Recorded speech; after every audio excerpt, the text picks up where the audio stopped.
Civilians में आप सभी का स्वागत है। अभी हम पढ़ने वाले हैं ज्योग्राफी, जिसमें पिछले क्लास में उत्तरी पर्वतमाला से रिलेटेड एमसीक्यू देखा था। आज भी हम एमसीक्यू ही लगाएंगे और ये उत्तरी भारत का मैदान से रिलेटेड होगा। तो आइए हम स्टार्ट करते हैं। तो हमने पिछले क्लास में 25 क्वेश्चंस देखा था और आज हम 26वें क्वेश्चन से स्टार्ट करेंगे।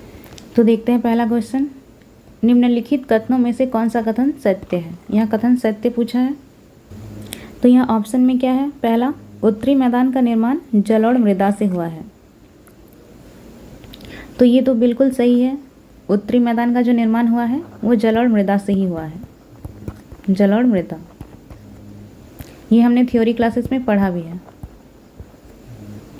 उसके बाद अगला है, इसका विस्तार 10 लाख वर्ग किलोमीटर क्षेत्र में फैला है।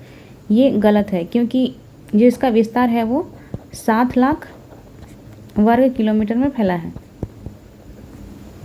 इसके बाद अगला है, इस मैदान का निर्माण गंगा, गोदावरी और ब्रह्मपुत्र नदियों के निक्षेप से हुआ है।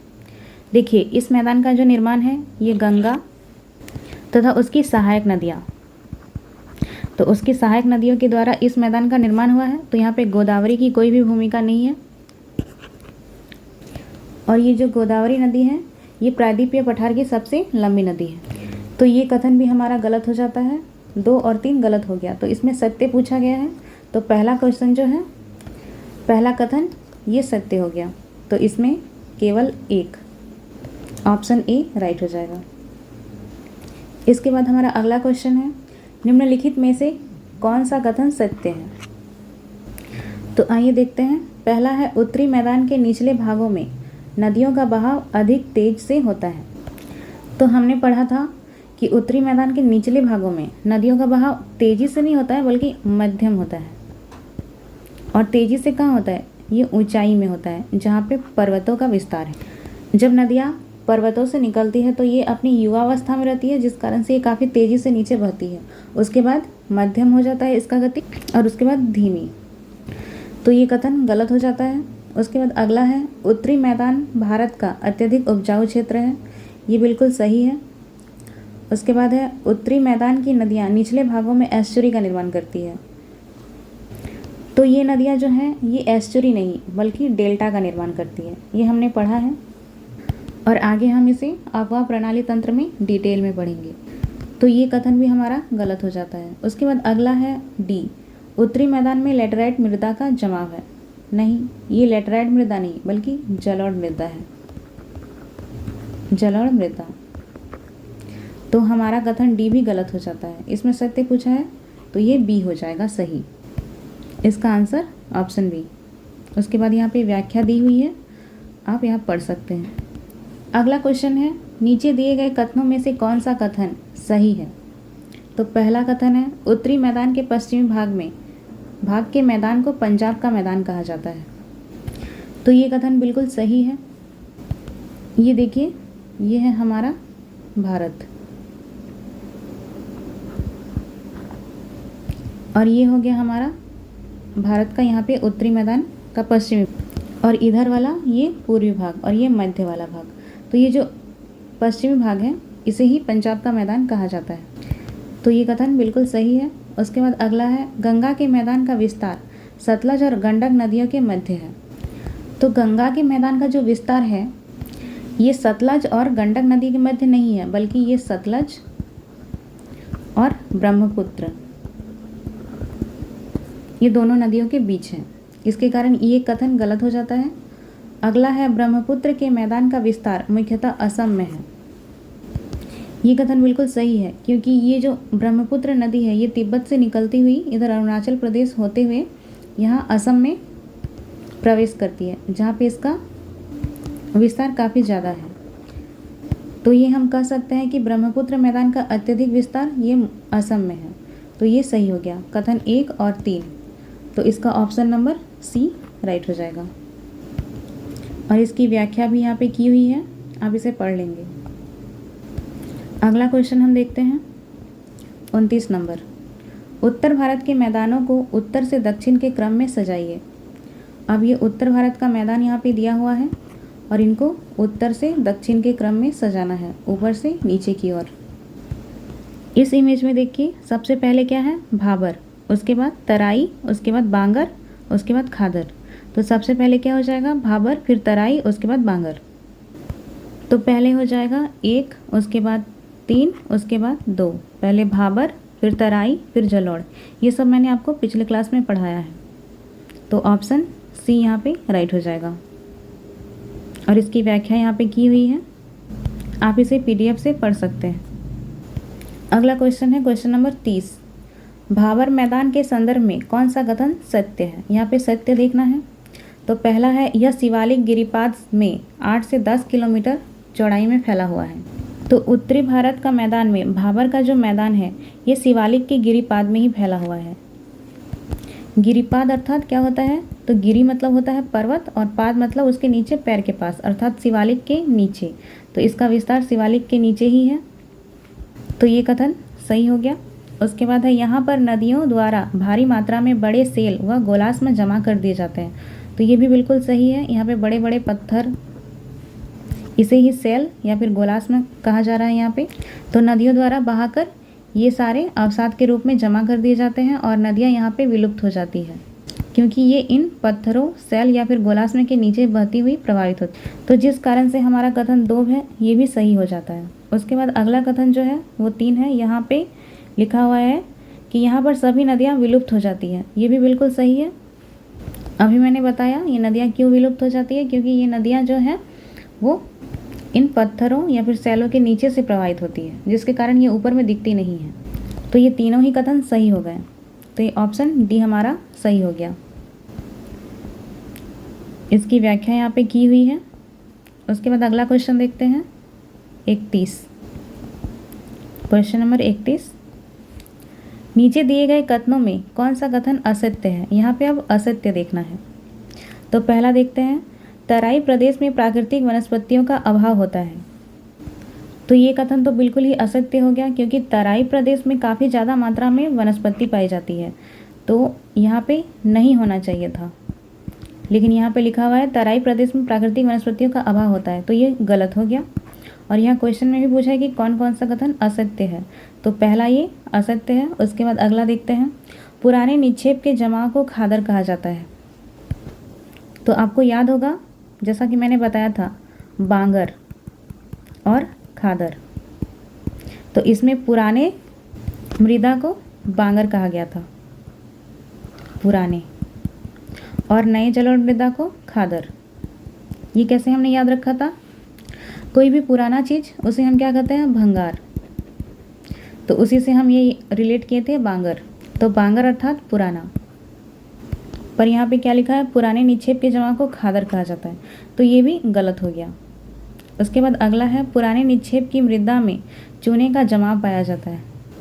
ये कथन बिल्कुल सही है क्योंकि ये जो पुराना निक्षेप है इसमें चूना काफ़ी ज़्यादा मात्रा में पाया जाता है और हम पढ़ते भी हैं कि जलोढ़ मृदा में चूना की मात्रा काफ़ी ज़्यादा पाई जाती है।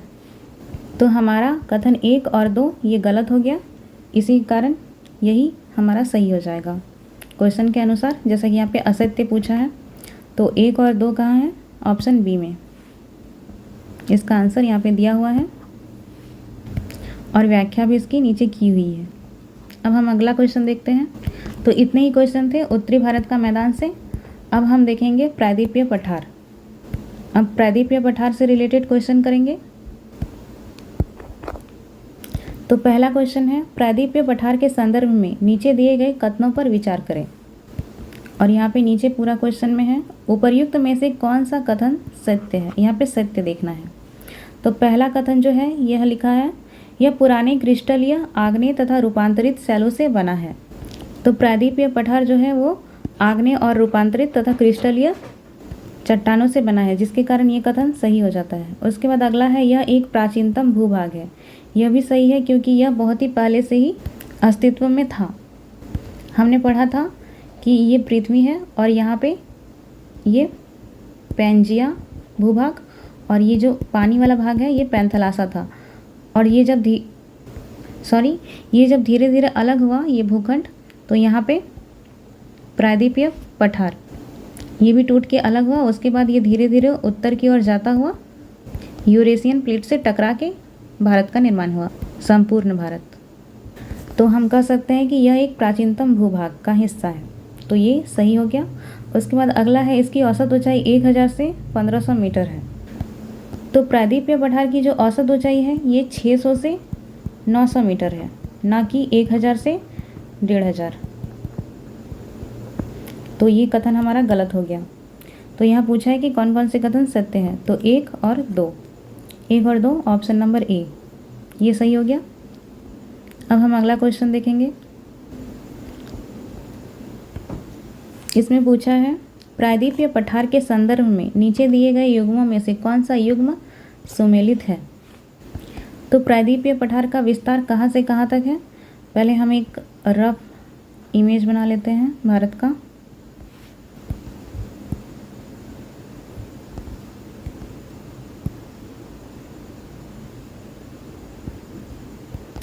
उसके बाद यहाँ देखते हैं क्या लिखा है, उत्तर पश्चिमी विस्तार।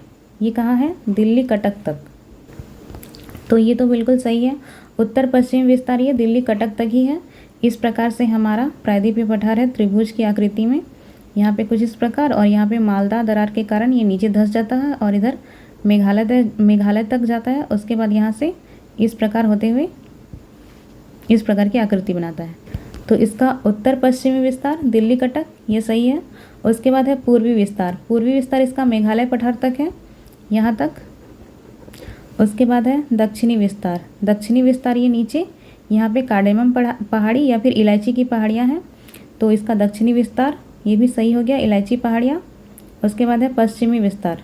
पश्चिमी विस्तार तो ये इधर अरावली पर्वत तक है, पर यहाँ पे कार्डेमम पहाड़ियाँ लिखा है, ये तो दक्षिणी होना चाहिए, तो ये बिल्कुल गलत हो जाता है। तो 1, 2 और 3 ये सही हो गया। तो इसमें पूछा भी है कि कौन सा युग्म सही सुमेलित है, तो 1, 2 और 3, तो ऑप्शन नंबर सी ये सही हो गया। अगला क्वेश्चन है, प्रायद्वीपीय पठार का निर्माण किन किन पठारों के सम्मिश्रण से हुआ है या सम्मेलन से हुआ है। तो यहाँ पे ऑप्शन में क्या क्या दिया हुआ है, मालवा पठार, हजारीबाग पठार, दक्कन पठार, पलामू पठार और कर्नाटक पठार। तो आप बताइए प्रायद्वीपीय पठार का निर्माण कौन कौन से पठार से मिलकर हुआ है। ये मैंने बताया है, तो इसमें ये सारे ही पठार आ जाते हैं, मालवा का पठार भी, हजारीबाग का पठार, पलामू का पठार, दक्कन का पठार, कर्नाटक का पठार, ये पाँचों ही आ जाते हैं। तो इसमें ये पाँचों ही हो जाएगा, ऑप्शन नंबर डी ये सही हो जाएगा। उसके बाद इसकी व्याख्या भी यहाँ पे की हुई है। अगला क्वेश्चन है, निम्नलिखित कथनों पर विचार करें। पहला कथन है, प्रायद्वीपीय पठार का निर्माण गोंडवाना लैंड के टूटने से हुआ है। ये कथन बिल्कुल सही है, पिछले क्लास में आपने पढ़ा भी है। उसके बाद अगला है, प्रायद्वीपीय पठार की ऊंचाई पश्चिम से पूर्व की ओर कम होती है। तो ये भी कथन बिल्कुल सही है, इसे भी मैंने पिछले क्लास में पढ़ाया है थ्योरी क्लासेस में। उसके बाद अगला है, प्रायद्वीपीय पठार के उत्तर पश्चिम भाग में काली मिट्टी पाई जाती है। तो ये भी बिल्कुल सही है। ये हो गया हमारा भारत। और यहाँ पे क्या लिखा है, प्रायद्वीपीय पठार के उत्तर पश्चिम भाग में, इस एरिया में यहाँ पे काली मिट्टी का विस्तार काफ़ी ज़्यादा है। यहाँ पे महाराष्ट्र, गुजरात और हल्का सा मध्य प्रदेश, यहाँ पे काली मिट्टी काफ़ी ज़्यादा मात्रा में पाई जाती है। ये भी हम डिटेल में पढ़ेंगे मिट्टी जब हम पढ़ाएंगे तब, मिट्टी या मृदा। तो इसमें पूछा गया है कि उपर्युक्त में से कौन कौन से कथन सही है। तो ये तीनों ही सही है, तो ऑप्शन डी ये सही हो जाएगा। उसके बाद यहाँ पे व्याख्या भी इसकी दी हुई है, आप इसे पीडीएफ से पढ़ सकते हैं। और पीडीएफ आपको कहाँ मिलेगी इसकी जानकारी के लिए एक कॉन्टैक्ट नंबर दिया गया है, जिस पे आप कॉल या मैसेज कर सकते हैं। अब हमारा अगला क्वेश्चन है, दक्कन के पठार के संबंध में नीचे दिए गए कथनों पर विचार करें। तो ये अब दक्कन के पठार के बारे में पूछ रहा है। तो पहला कथन है, इसकी औसत ऊंचाई 1500 मीटर है, जो उत्तर से दक्षिण की ओर घटती जाती है। तो हमने पढ़ा था जो पश्चिमी घाट है, ये हो गया हमारा भारत। इसमें जो यहाँ पे पश्चिमी घाट है, इसकी औसत ऊंचाई जो है ये 1500 मीटर है, ना कि यहाँ दक्कन के पठार की। और दक्कन के पठार की औसत ऊंचाई 600 मीटर है। ये संपूर्ण प्रायद्वीपीय पठार की जो औसत ऊंचाई है 600 से 900 मीटर है, तो 1500 मीटर हो ही नहीं सकता। ये पश्चिमी घाट की औसत ऊंचाई है। और जो उत्तर से दक्षिण की ओर घटती जाती है।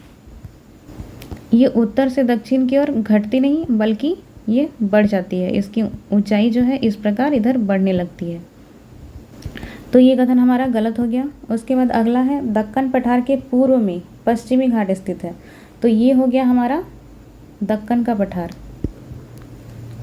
ये हो गया यहाँ पे दक्कन का पठार, और इसके पूर्व में पश्चिमी घाट नहीं बल्कि पूर्वी घाट है, और इसके पश्चिम में पश्चिमी घाट है यहाँ पे। तो ये भी कथन बिल्कुल गलत हो गया, क्योंकि दक्कन पठार के पूर्व में पूर्वी घाट स्थित है। उसके बाद अगला कथन है इसके उत्तर में सतपुड़ा व मैकाल पहाड़ियाँ स्थित हैं। तो यहाँ हम देख लेते हैं।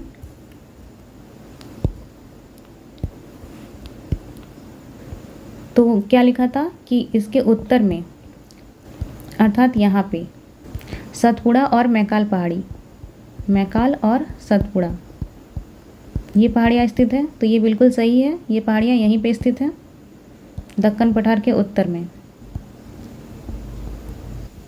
तो ये बिल्कुल सही है कि दक्कन के पठार के उत्तर में ही मैकाल और सतपुड़ा की पहाड़ियाँ स्थित हैं। तो केवल कथन 3 जो है 3, ये डी नंबर ऑप्शन सही हो जाता है, और यहाँ सही पूछा है। अगला क्वेश्चन है निम्नलिखित कथनों में से कौन सा एक सही नहीं है। यहाँ पे सही नहीं पूछा है। तो पहला क्या है, पश्चिमी घाट उत्तरी क्षेत्र में अपेक्षाकृत अधिक ऊंचाई पर है। तो यहाँ पे होगा ये पश्चिमी घाट जो है ये उत्तरी क्षेत्र नहीं बल्कि ये पूर्वी घाट के अपेक्षाकृत अधिक ऊंचाई पे है, पूर्वी घाट। तो यहाँ उत्तरी क्षेत्र नहीं होगा, जिसके कारण ये गलत हो जाता है। और यहाँ पे क्वेश्चन में जो है ये पूछा भी है कि कौन सा एक सही नहीं है। तो पहला ही कथन जो है ये हमारा सही नहीं है। फिर भी हम आगे देख लेते हैं। पश्चिमी घाट में अनाईमुड़ी सबसे ऊंची चोटी है, ये बिल्कुल सही है। उसके बाद अगला है ताप्ती नदी सतपुड़ा के दक्षिण में स्थित है, ये भी बिल्कुल सही है। उसके बाद अगला है नर्मदा नदी तथा ताप्ती नदी घाटियाँ पुरानी रिफ्ट घाटियाँ मानी जाती है, घाटियाँ। तो ये भी बिल्कुल सही है, ये रिफ्ट वैली मानी जाती है। तो इसमें सही नहीं पूछा है, तो हमारा ऑप्शन ए सही हो जाएगा।